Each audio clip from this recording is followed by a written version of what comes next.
Dalam bahasa Sunda, E dan O itu besarnya beda. Coba kita lihat.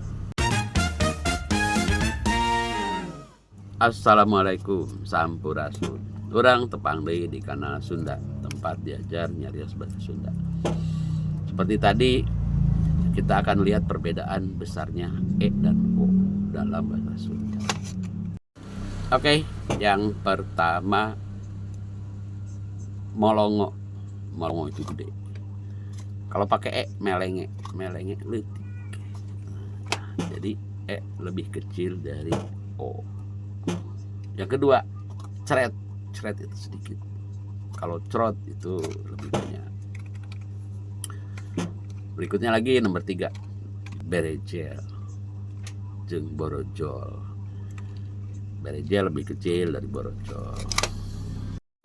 Yang keempat, pret itu ya suara hitut nuletik.